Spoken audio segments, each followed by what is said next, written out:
This is Cindy. And welcome back to another book haul for I Wish You'd Live Next Door, our podcast and our YouTube channel. About books. Yes. Okay.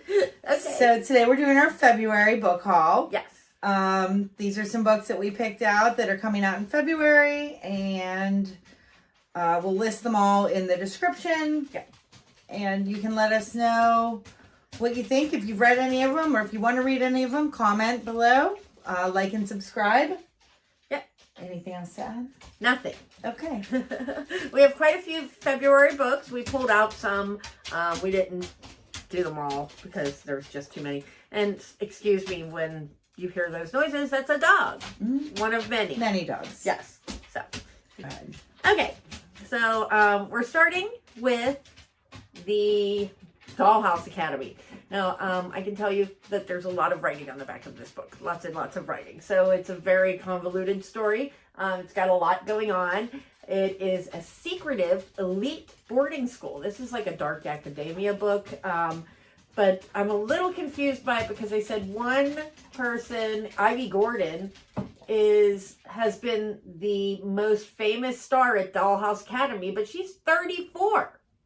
So it's not like a school. I don't know, but then there's two 22-year-olds who go there, and then there's some weird stuff going on. There's weird stuff going on with medical exams, supplements, and something sinister. But I guess this academy puts out famous people, stars. Okay. So I'm a little confused as to what's going on. Mm-hmm. And so is my dog. So that's number one. Okay. The next one is, oh boy, she's a long name. Nothing Ever Happens Here. This is by Seraphina Nova Glass. This is about a woman who is recovering physically and emotionally from being attacked. And a year later, new evidence surfaces and other suspicious things start happening in her small Minnesota town. Wow. I thought I saw somebody talk about that book and I thought it sounded interesting. It does. It feels like there's a lot going on. That's a really condensed version synopsis. But this is something I would read, I think. Yeah. Looks interesting. So we are probably going to pick a book for February out of this, right? Yeah, we probably should. Yeah. That would make sense. Yeah. So we'll do that. We are not picking this. No offense to Jojo Moyes. It's a fun name. Yes. But she's a famous writer. She's very, she's got a lot of books. People are very excited about her books when they come out. It's lit fic, so literary fiction. What does that mean? Like, it's kind of like The Measure, where it's more character based. You're learning about characters. Okay. There's a plot, but it's more about learning, about the situations that these people are in and how they react to it. I kind of like books like that. I know. I didn't know that was what that meant. Yeah, literary fiction. I should not be on a book podcast. Yes, you should. Yes, you should. So this one, it's a complicated life that the main protagonist, Lila Kennedy, has. Broken marriage, 2 wayward daughters, not exactly sure what they're saying there, a house that's falling apart, and an elderly stepfather who has seemed to have quietly moved in. But her real dad shows up, somebody who left when she was little to run off to Hollywood for 35 years.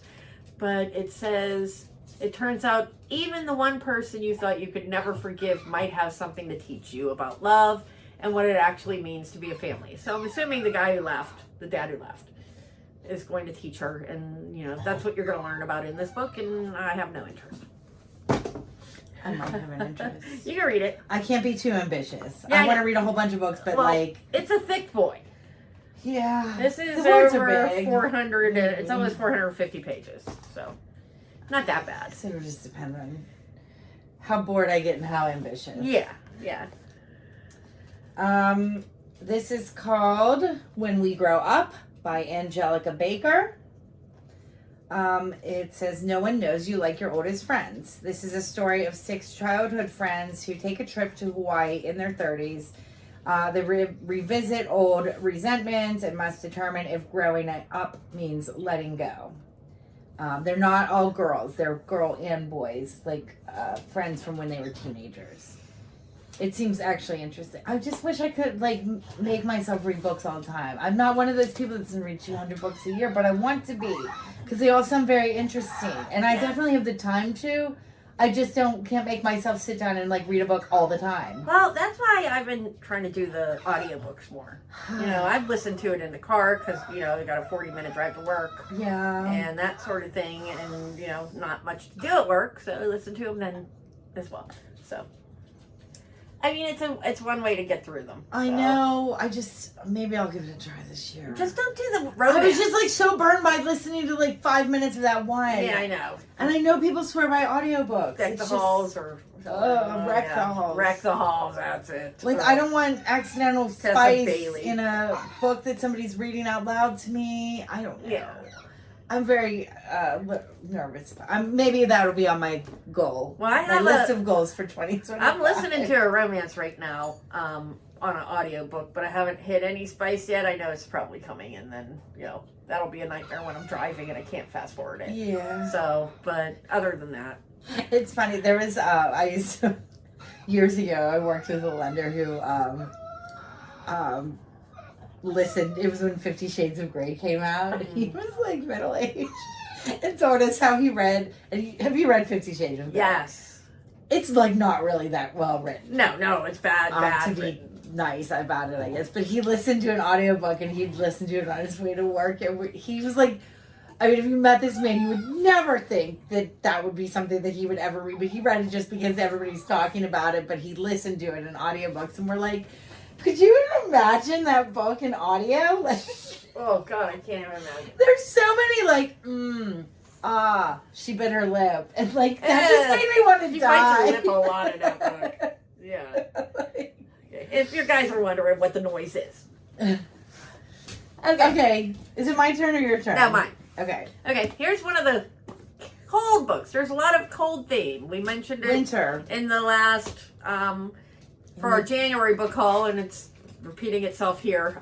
This is called A Killing Cold. Although this sounds interesting. I saw a few people talk about Who's it this. by? It is by Kate Alice Marshall. She is the author of What Lies in the Woods and No One Can Know. Both books that have come up in the last couple of years. No One Can Know. Did we read that book? Yeah. Okay. Yeah.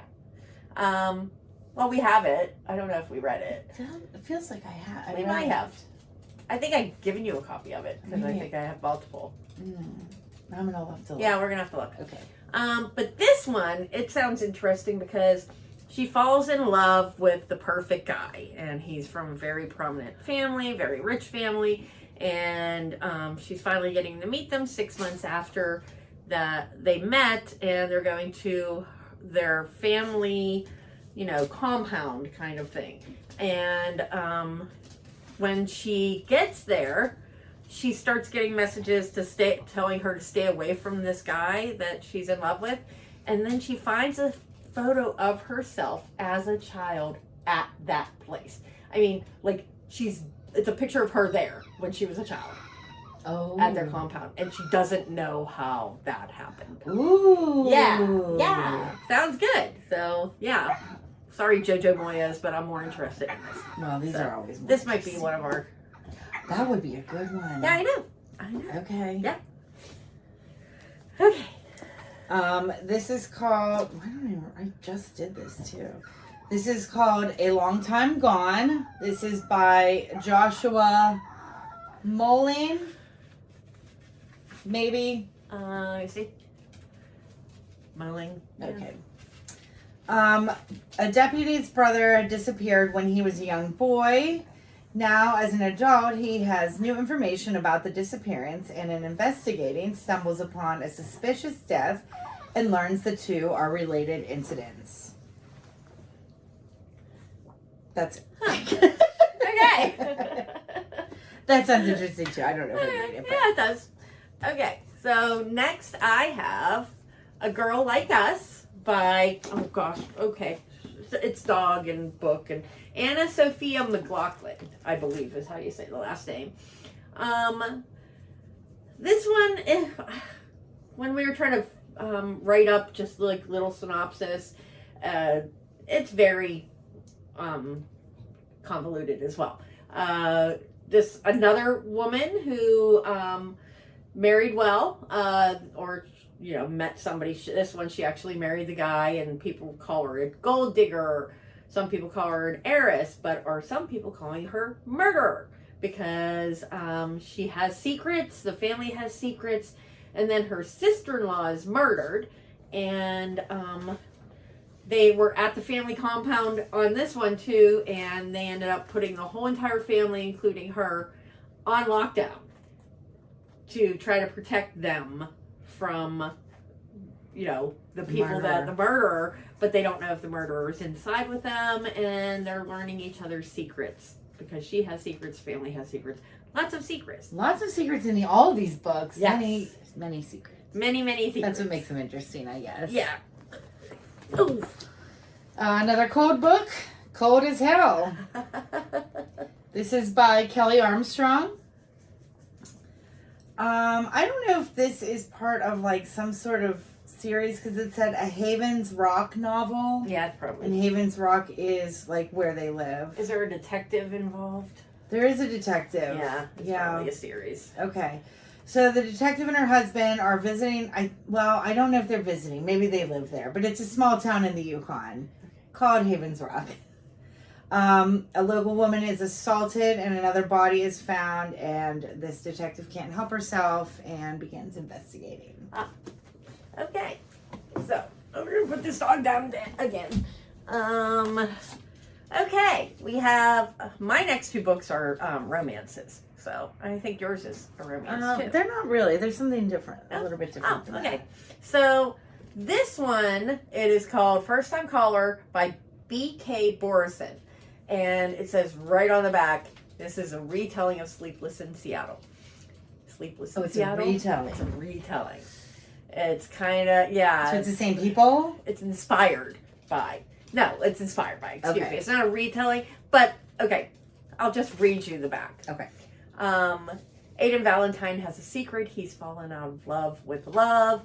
And as the host of Baltimore's Romance Hotline, that's the problem. When a young girl calls into the station asking for dating advice for her mom, the interview goes viral. There it is. So it sounds like it's almost a retelling. They just, modern day. Yeah. So they made changes to it. I mean, I've seen that a lot of people are excited about this book. My only concern, it sounds cute, but I love Sleepless in Seattle. It was my dad's favorite movie, and I think I'd be too judgmental for this one. It sounds like you. Yeah. So, there you go. Okay. Yeah, these aren't really romances. I don't know what I would consider them, though. But this is called 3 Days in June by Ann Tyler. This is a 3-day journey through one woman's joys and heartbreaks of love, marriage, and forgiveness. I guess a series of events happens around her daughter's wedding, but the whole book takes place over 3 days, and I think it kind of is like a reevaluation of herself. Okay. So I don't know if that would be really a romance or anything. Yeah, no. Maybe not. I would say no. Mm-hmm. I don't know what that would be. I don't know. Obviously, I that don't know could anything be literary about fiction genres. too. That sounds like literary fiction. Okay. Yeah. Now that I know what that is. Yes. Okay. Yeah. Okay. I have The Love Lyric by Kristina Forrest. And this one sounds cute. It is about an R&B singer and a corporate executive. The corporate executive is the woman. Her name is Iris Green. She's a single mom of a 6-year-old. She goes to her sister's party, meets this R&B singer. And turns out the R&B singer has had a crush on her for years. I don't know. The timeline is a little confusing to me. But it's them trying to figure out how a single mom and a famous singer can make it work. So, cute. Easy peasy, I'd say. But okay. And the last one, this is called Memorial Days by Geraldine Brooks. I guess this would also be considered Literary fiction. Yes. LF. Yes. That doesn't sound right. Litfic. Okay, I'm gonna learn There that. you go. This is about a woman who's I'm going to say her husband. I think it's like her. I don't think they were ever married, but they've been together for 30 years. They met as foreign correspondents, and he suddenly dies, leaving her to deal with the aftermath. 3 years later, she finally takes time to go away, grieve, and reflect, and kind of learn how to rebuild her life without him in it. And I thought that sounded very nice, and I might like reading that. That sounds depressing to me. Well, it might be depressing, but also like, I don't know what feeling I get with that. I think it all depends on the mood you're in, you know, Well, when you that's read true. these things. Because, like, that sounds like it would be something I probably would like, but today I'm like, no. That makes sense. Yeah. So, there you go. That's February. Again, if you've read any of these, if you do plan to read on it, God. Pause. Again, if you read any of these or plan to read any of them, comment below. Let us know what you think. If you have any recommendations for books coming out, we're always open to finding new books also. Yeah. Because believe it or not, there are probably more books out there that are not in this room. Yeah, there could be. Possible. But I'm thinking. I say yes. Yes. We're going to pick this one, A Killing Cold by Kate Alice Marshall, to be the book that we review for February. Yes. Yes. Okay, so look forward to that. Okay. And that's it. Thanks, guys. Thanks. Bye. Bye.